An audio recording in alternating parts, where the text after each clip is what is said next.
My name is Rosemary Choma, as my colleague has introduced me. I'm the founder and the managing director of Advocacy, which is a short form of Androse Disability Organization Tanzania, which basically is my own vision. It is a reflection of my life because I've lived my whole life with disability. Not all, from the age of 2.5. So that's a good enough time to say that I've got experience about disability challenges. Just to say a little bit about adults. It came in my mind as I remember Dr. Mnyani. I can see you there. I remember one of the day when I was doing my master's in Open University, it was a last exam. I was using a long brace caliper, those that can help somebody to stand up. It broke, if you could remember. It broke, and I couldn't do anything. I remember I remained there many hours. I remember he helped me to explain to other people how they can help me. It was really touching to me. Then I was just thinking of other people with disability. If that happened to me, what about other people with disabilities? If that happens to them, will they meet a person like Professor or Dr. Mnyani to help them? So that gave me a kind of thinking on what shall I do? That if that happened to me, what else can I do to others? But also, I was a little young lady, tiny like that lady who was having a glasses. The one is close to you, Madam Elizabeth. Very tiny lady. I remember those days. I was very shy. I remember if people come to see me, or I see people looking at me, I could just drop down. Really, I could feel like people are looking at me like I was different, or I was somehow not normal person. But I remember my mom used to tell me, "Oh, Rosemary, come on. People look at you because you are special. You are beautiful." That's how my mom told me anyway, that back then. So that gave me a courage that no matter how I'm different from others, it's not because I'm different from them, but I've got something different that other people do not have. That's where always looking at me. So again, that gave me another sense of humor, that if people are looking at me with that eye of admiration, it means I've got something. So I knew that even though in our culture, the definition for a person with disability is that they look like they're not perfect, or they're missing something, or it's like they're cursed. So for me, I had that definition verified that I'm not cursed. I've got other abilities that people do not have. So that gave me courage to move on. But lately, in the late years, again, I learned from my son. I don't know whether he will feel embarrassed because he's right here with me in the conference. But I recall that also gave me another definition of what I should do or not do. I remember he mentioned, I'm surprised. It's now my dad who is embarrassed about you. But back then it was me who was embarrassed about you.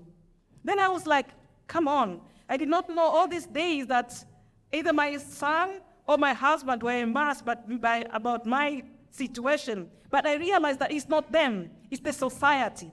It's the disabling environment. It's people's perceptions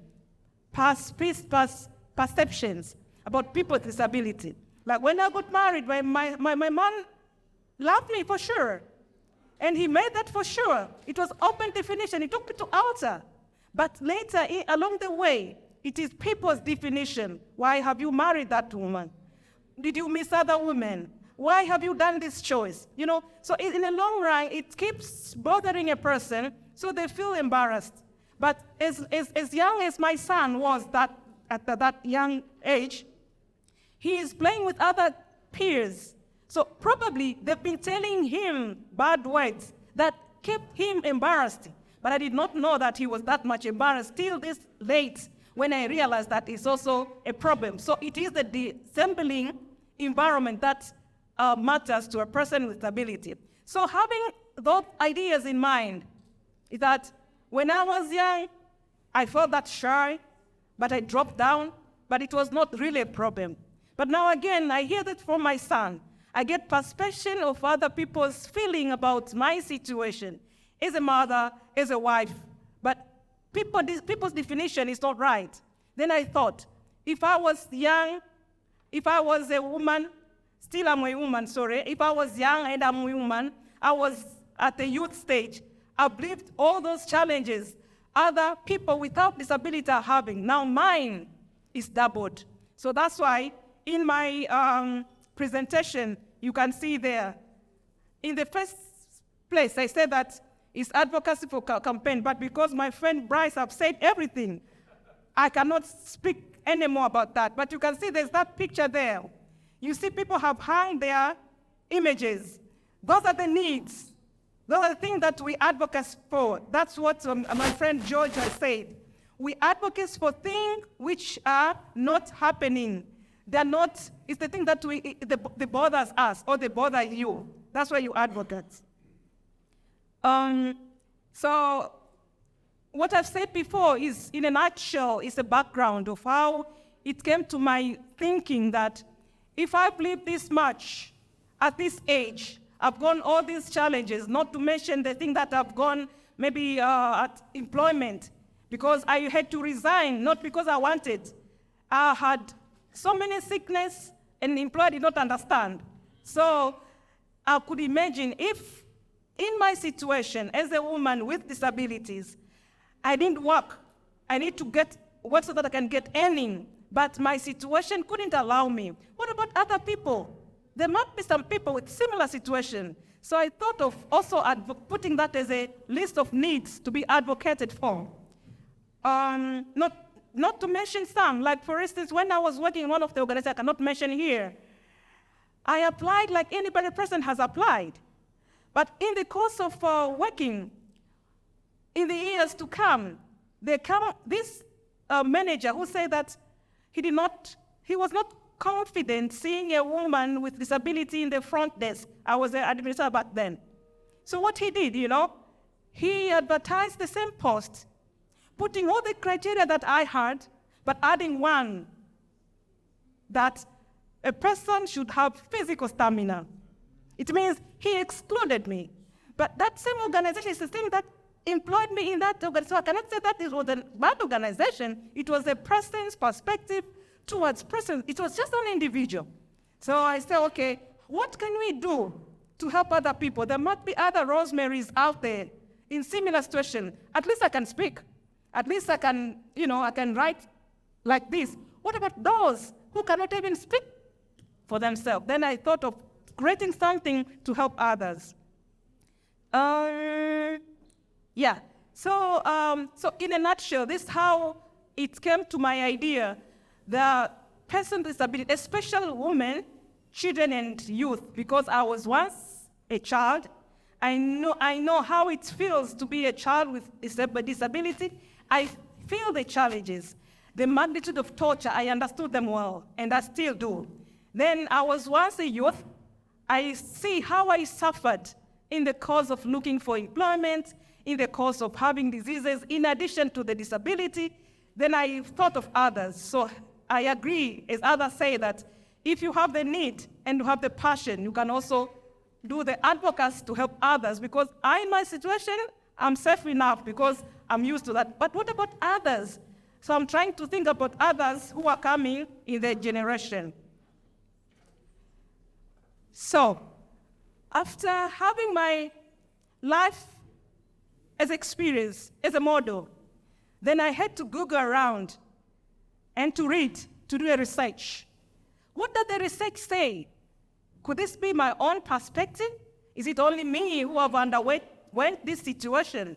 But again, like how George put it very well, and he explained, I don't want to repeat that, the United Conventions on the Right of Persons with Disabilities helped me to back up my life and my life history and what is the gap.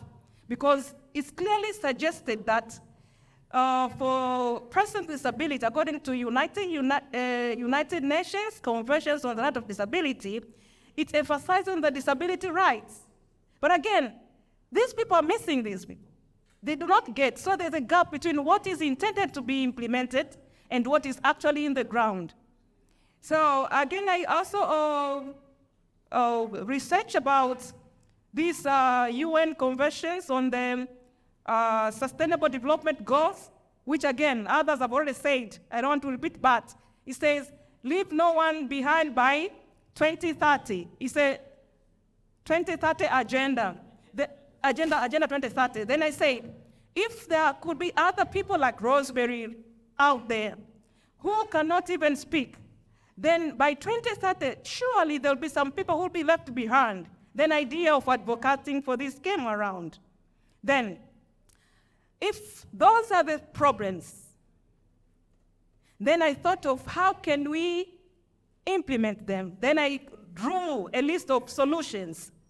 Now, in my perspective, I said nothing is missing than inclusivity. Nothing is missing more in the disability rights than inclusivity. Like how my friend Makame said, we talk about disability, but what about implementation?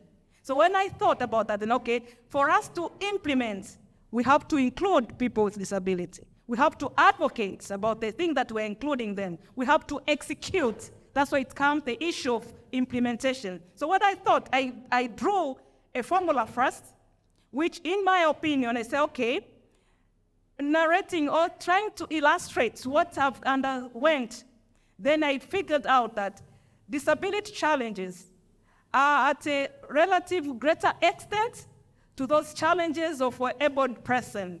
And then I drew that through, I've lived with people with disability. I remember a young girl whose disability was that for her to move, she has at least to be able to put on 2 crutches, which are unfolded. And then imagine that the toilet was a little bit far.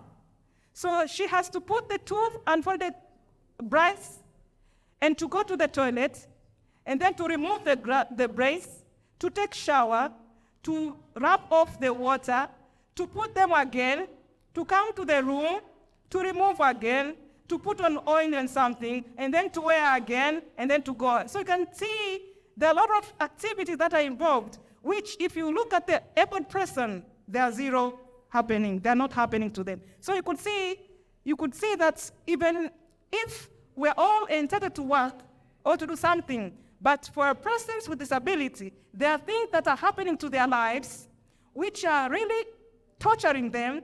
They are at an extent, maybe even tripled than the others without disability, but the community do not understand them. Community do not comprehend them well. If they do, then they are not serious about them. Then I came to that perspective. Then for us to solve that problem, I say, okay, we said that we need to have the 9I agenda. The 9I agenda is also another perspective, like, what is the problem? It's the issue of education.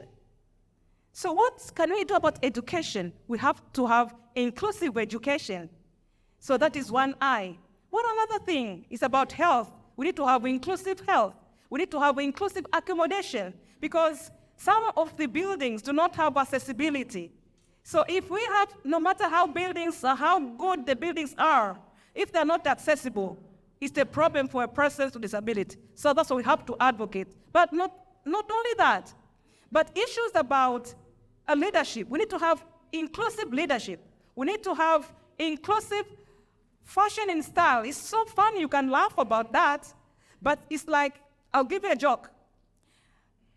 Usually, women especially, even for men for sometimes, they like to look fashionable. They like to look different from time to time. They want to look, unique.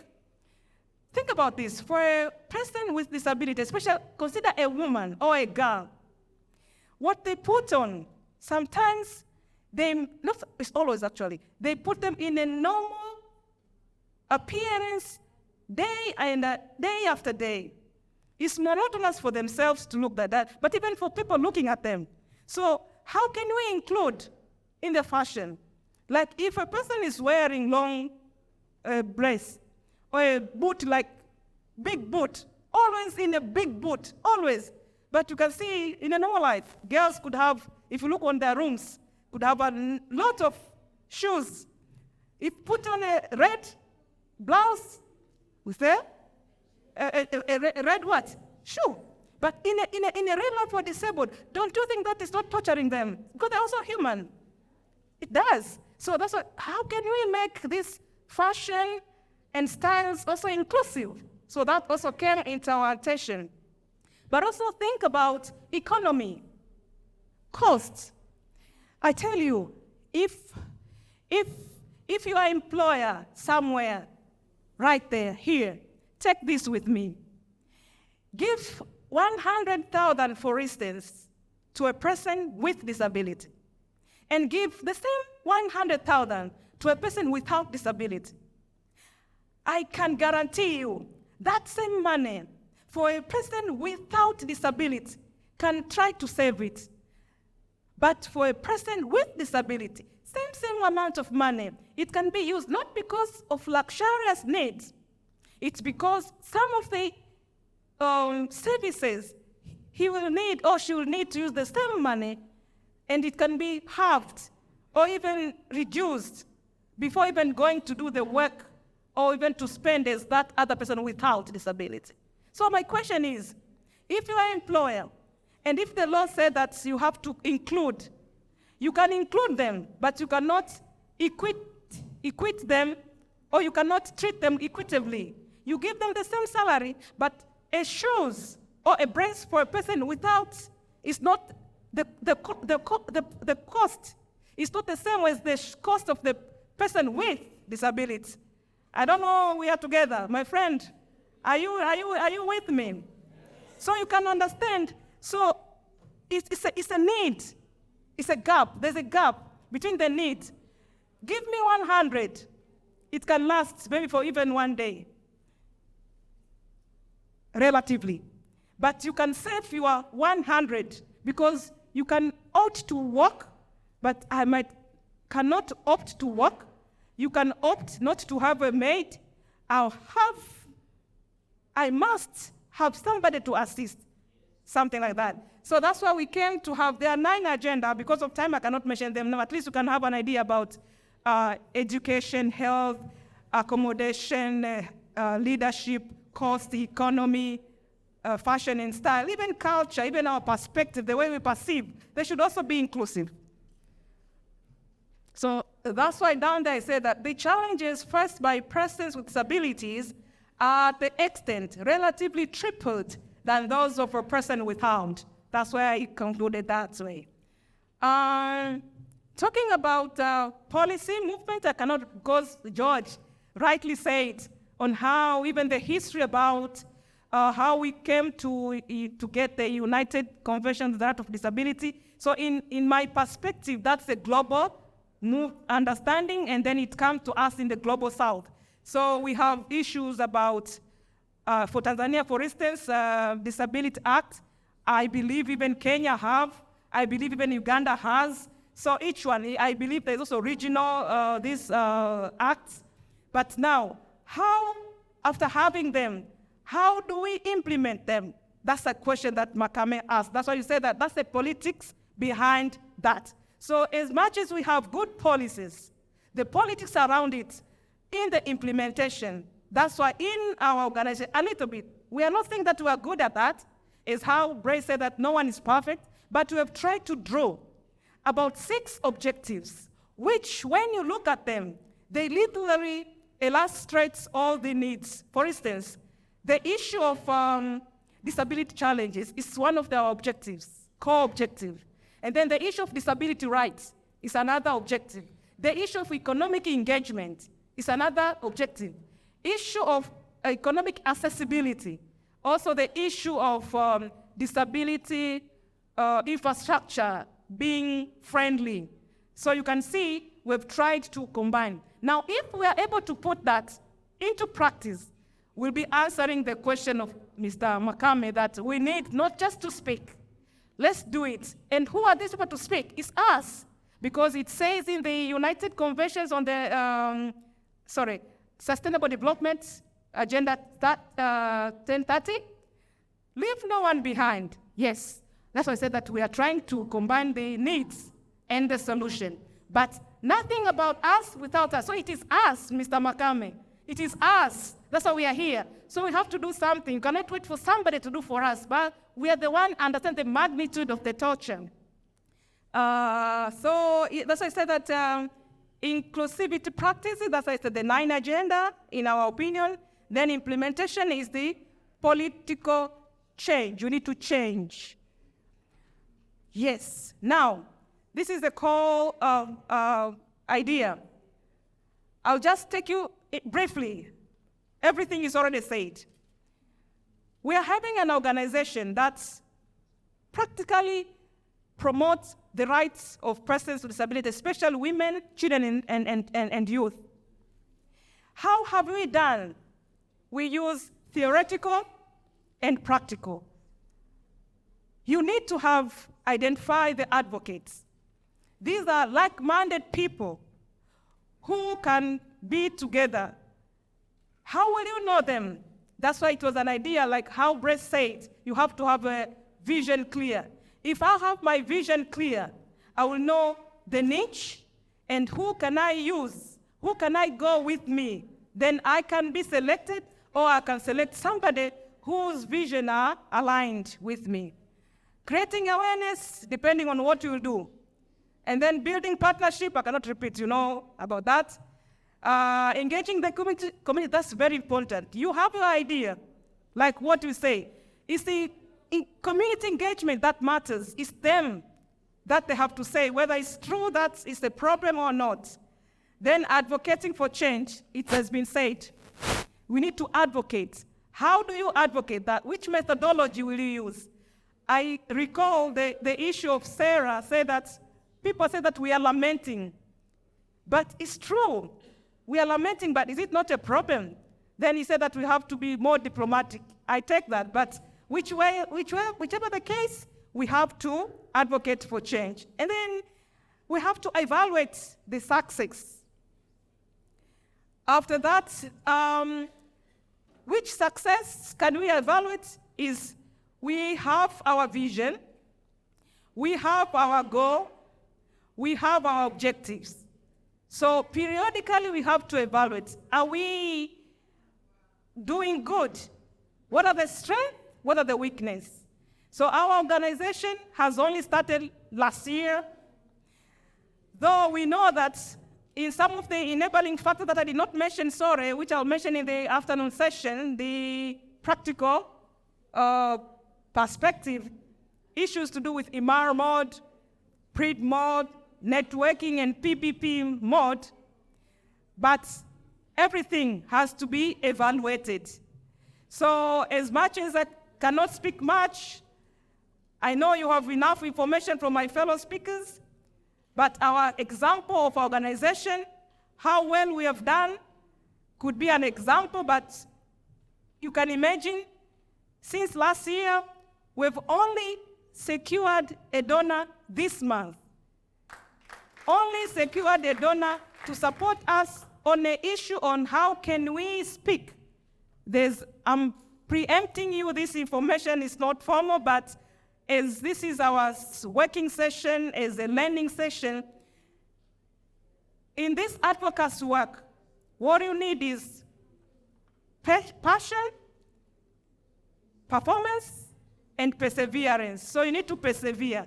By saying that, I thank you so much. Before concluding, it was very good to meet with you, and I'm glad that Dr. Sarah connected me to Professor Bray, to Professor Dan, whom we've been in contact online for a couple of months, and then we're connected to Brace, and it's an honor to be here as one of the upcoming NGO, and for this afternoon to speak about enabling factors to make advocacy effective. Thank you for listening.